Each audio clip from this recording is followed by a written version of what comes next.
Every day, we fight battles we can't see. Some of them are small, a fleeting temptation, a moment of doubt.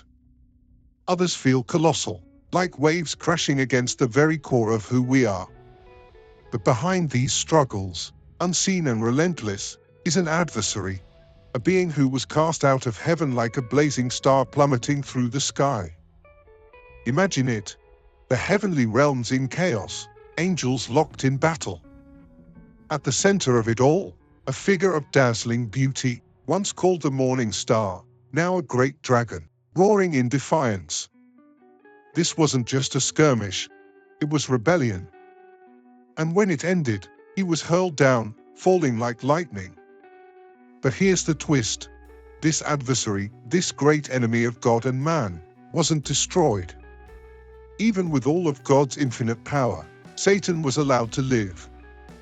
And not just live, but to roam freely, to tempt, to accuse, and to sow destruction in a world already fragile. Why? Why would a God who is all-powerful, all-knowing, and entirely good permit the existence of someone so bent on opposing him? Why not end the story there, with one decisive act of divine justice? The answer is deeper, more complex, and perhaps even more unsettling than you might think. To truly understand, we have to step back to the very beginning, to the origin of Satan himself and the eternal nature of the spirits God created. Because only then can we grasp the full picture of why God doesn't simply destroy his greatest adversary. Now, picture this: a vast, celestial courtroom. Its pillars stretch beyond sight, and the very air hums with the weight of divine justice. At the center stands God, seated on a throne so radiant that even the brightest star would seem dim beside it. Before him, humanity's great accuser, Satan. He's not the terrifying dragon of Revelation here, but something far more insidious. His voice is sharp, relentless, as he presents his case. Accusations against you, me, and all of humanity. Day and night, he hurls his charges, pointing out every failure, every misstep. You might wonder, why does God even let him speak? Why does the Almighty allow such a presence in his court? It's here we begin to understand a profound truth about God's nature. He is not just a creator or a judge. He is a God of order, of fairness, and of justice. Even his greatest adversary is granted the opportunity to speak, to accuse, and to challenge. Because, in God's courtroom, no one, not even Satan, is denied the right to be heard. But there's something Satan doesn't fully grasp, something he's blinded himself to in his pride. This courtroom isn't his domain. It belongs to the one who holds ultimate authority, the one who turns even the schemes of his enemies into tools for his greater purpose. And so, while Satan may accuse, God sees the bigger picture. His plan is not to silence every voice of dissent with brute force, but to demonstrate, through time, his justice, his mercy, and his sovereignty. But this raises another question, doesn't it? If God is fair and just, why allow Satan to roam free, beyond the courtroom, to tempt and torment humanity? To find that answer, we must go back even further, to Satan's origin, to who he was before he became the adversary. Before he became the adversary, he was something else entirely. Lucifer. The name itself means morning star, or bringer of light. He was a being of unmatched brilliance, standing among the highest of the angelic host. Imagine it, a figure radiant with light, adorned in splendor beyond what our minds can conceive. The prophet Ezekiel paints the scene for us. Lucifer, covered in every precious stone, walking in the midst of the fiery stones on God's holy mountain, blameless and beautiful in every way. But there was something else. Hidden deep within that perfection, a seed of pride began to grow. The same light that made him glorious became a mirror he couldn't look away from. He saw his beauty, his power, his place among the angels, and it wasn't enough. He wanted more. Isaiah records Lucifer's heart in his rebellion. I will ascend to the heavens. I will raise my throne above the stars of God. I will sit enthroned on the Mount of Assembly. I will make myself like the Most High. It wasn't ambition. It was defiance. Lucifer didn't just want to serve God. He wanted to be God. And then came the rebellion. Revelation gives us a glimpse of it, a war in heaven. On one side, the archangel Michael and the faithful angels. On the other, Lucifer, now transformed into a dragon, leading a third of the angelic host into battle. Picture the clash. Blinding flashes of light, echoes of swords ringing in a realm beyond time, and the heavens themselves trembling with the conflict. But in the end, there was no contest. Lucifer and his followers were cast out, hurled down like lightning. What was once a shining star became a shadow. What was once a guardian became an enemy. Lucifer, now Satan, fell to earth, and with him, the rebellion was over. Or so it seemed. Because Satan didn't fall in surrender. He fell in anger, in pride, and in vengeance. From the moment he hit the earth, his mission was clear: to corrupt, to destroy, and to turn creation against its creator. And as we'll see, God allowed it. Not because he couldn't stop it, but because even Satan's rebellion fits into a plan far greater than we can imagine. Satan's fall was dramatic, but here's the part that many struggle to understand. He wasn't destroyed. Even with God's unmatched power, Satan remains enduring. Why? The answer lies in the eternal nature of spirits. You see, when God created the spiritual realm, he designed it to reflect parts of his own nature. God is eternal. He exists beyond time, beyond decay. And when he created beings like angels, he gave them a similar permanence. Unlike humanity, whose bodies return to dust, spirits cannot simply cease to exist. They are not made of matter. They are eternal reflections of God's creative will. But eternity isn't always a gift. For Satan, it became a prison. Imagine a sculpture carved from unbreakable stone. No matter what damage it endures, chipping, weathering, cracks, it remains. Satan, as a spirit, is like that. Even in his rebellion, even as he fell deeper into darkness, his existence endured, not because God couldn't end him, but because his creation is designed to last. Now think about this.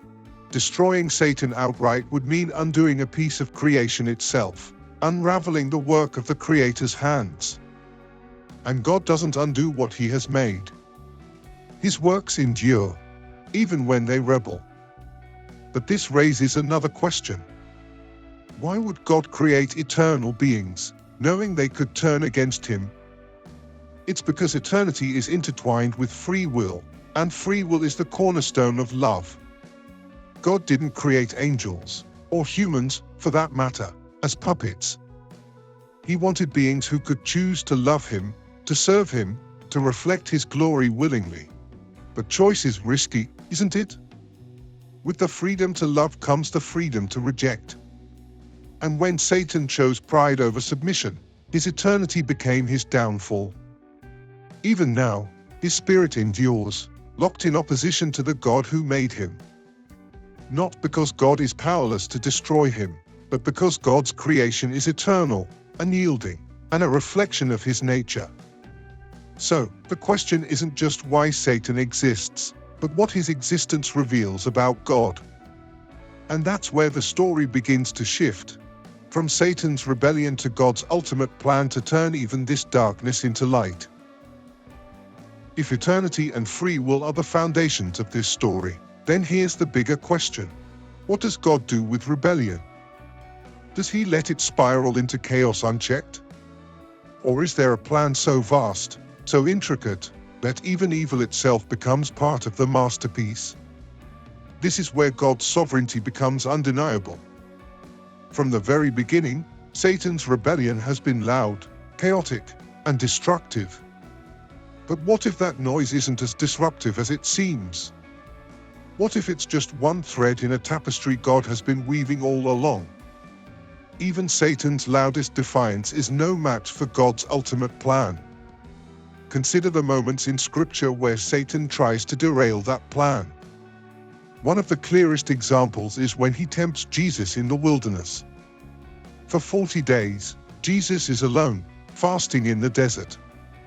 Satan comes to him at his weakest, offering everything: food, power, glory. He whispers, "If you're the Son of God, turn these stones to bread." He shows him the kingdoms of the world and says, "All this can be yours if you bow to me." It must have seemed like a brilliant strategy. Strike when Jesus is vulnerable, try to lead him astray. But it didn't work. Jesus resisted every temptation, responding with the word of God. He stood firm, proving his authority over Satan right from the start of his ministry. But Satan didn't stop there. He waited. He schemed. And eventually, he saw another opportunity. Through Judas, Satan orchestrated the betrayal of Jesus. Through the religious leaders, he incited the call for his death. Through the Romans, he ensured the crucifixion took place. To Satan, it must have seemed like the ultimate victory. The Messiah, the one sent to save humanity, was hanging on a cross. To him, it must have felt like he had finally won. But then came the twist. What Satan intended as a triumph of darkness became the greatest act of redemption the world has ever known. Through Jesus' death and resurrection, God didn't just thwart Satan's plan. He turned it on its head. The cross became a symbol of victory, not defeat. The very act meant to destroy Jesus became the pathway to salvation for all humanity. It's like a game of chess. Satan may have thought he was making clever moves, but God was always several steps ahead. Every act of rebellion, every scheme, every attack, God wove them into a story that only he could write. But why allow Satan to play at all? It comes back to what this conflict reveals. Through Satan's continued existence, we see two truths in sharp focus: the devastating consequences of rebellion and the overwhelming power of redemption. Satan's chaos serves as a stark backdrop, making God's justice, mercy, and love shine even brighter. This is the depth of God's sovereignty. Nothing, not even the deepest, darkest rebellion, can escape his control. Satan's rebellion is loud, yes. But God's plan? It's louder. And here's the most important part: Satan's time is not endless. His existence has an expiration date. The final act of this story has already been written, and it's one of ultimate justice and hope. If Satan's rebellion is part of a larger plan, then the next question is this: why hasn't God ended it yet? Why allow Satan to continue spreading chaos and destruction, knowing the harm he causes? The answer lies in God's justice. Justice, true justice, doesn't rush. Imagine a courtroom. Every piece of evidence must be presented, every argument heard, every choice weighed before the verdict is delivered. God's justice works on an eternal scale, and it demands that no corner of creation is left unexamined. Satan isn't exempt from this. For all his rebellion, all his accusations, he too is waiting for his day of judgment. Revelation gives us a glimpse of this moment, a final trial where every being, from the greatest to the least, will stand before the Creator. On that day, every action, every intention, every hidden deed will be brought into the light. But here's the part that's easy to overlook. God's patience isn't just about Satan. It's about us. You see, the same patience that allows Satan to roam also gives humanity time. Time to choose, time to repent, time to return to God.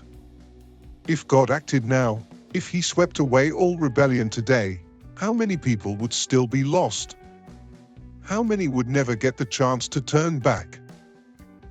This patience isn't weakness, it's mercy.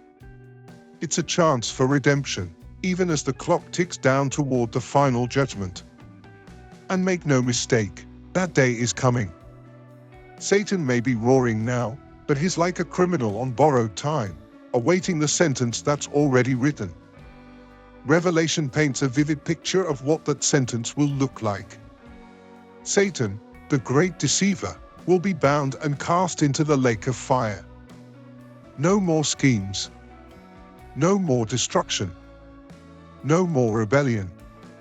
Evil will be silenced forever. But even that act of final justice is about more than punishment. It's about restoration. It's about undoing the damage Satan caused, healing what was broken, and making all things new.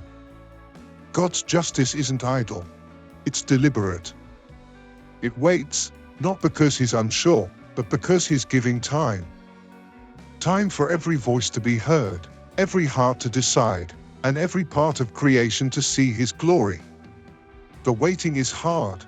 We feel it every day in the struggles and battles we face. But it's not forever. As we move into the final part of this story, we'll see that God's justice doesn't just end evil. It brings hope, healing, and a new beginning. And so, we arrive at the end of this story.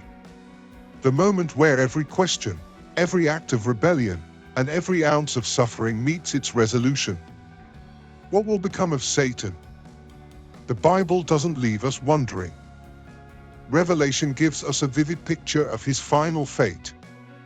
Satan, the great dragon, the deceiver of the whole world, will be bound and cast into the lake of fire.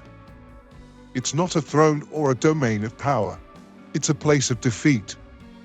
A place where rebellion ends and justice reigns. Imagine the scene. The heavens open and the final battle is waged. Satan, roaring in defiance, is subdued by the forces of heaven. Chains of divine light bind him, unbreakable and final. He is dragged to his eternal prison, powerless at last. No more temptation, no more deception, no more destruction. And as Satan's chapter closes, a new one begins. Revelation tells us that after Satan's defeat, the world will be made new. A world without suffering, without pain, without the shadow of rebellion. A world where God's glory shines brighter than ever, where every tear is wiped away, and where humanity is restored to the relationship with God we were always meant to have. This isn't just about Satan's end. It's about the triumph of God's love, justice, and sovereignty. It's about a promise that evil doesn't win, that darkness doesn't get the last word. But here's the part that matters most. While Satan's fate is sealed, ours isn't. The same God who brings justice to Satan offers mercy to us. The same God who ends rebellion invites us into redemption. The question is, what will we do with that invitation? Will we choose the side of light, of hope, of restoration? Or will we let the chaos of this world pull us away? Satan's defeat reminds us of this truth. No matter how dark the battle feels right now, it's temporary. The victory has already been won, and we are invited to share in it. So as we look to that final day, let's not just think about Satan's fate. Let's think about ours. The choice is ours to make. And so, we've reached the end of this story, or perhaps the beginning of the next. Satan's rebellion, his defiance, his temporary victories, they all pale in comparison to the eternal truth of God's justice and love. But here's the part that stays with me. If God can turn even the schemes of Satan into a part of his greater plan, what does that mean for the battles you and I face every day? It means that no matter how loud the chaos feels, no matter how overwhelming the darkness seems, God is still in control. His victory is already written, and his promise is unshaken. So, I leave you with this question. What choice will you make? Satan's fate is sealed, but ours is not. Every day, we're invited into a story of redemption. A story where love, not rebellion, has the final say. What side of that story will you choose to stand on? If this video has given you something to think about, share it with someone who might need to hear it. Leave a comment below. I'd love to know what stood out to you or what questions you're still wrestling with. And if you want to be part of more conversations like this, hit the like button and subscribe. There's so much more to explore, and I'd be honored to walk through it with you. Until next time, remember this: even in the darkest moments, even in the fiercest battles, God's justice, mercy, and love remain unshaken. And in the end, light always wins.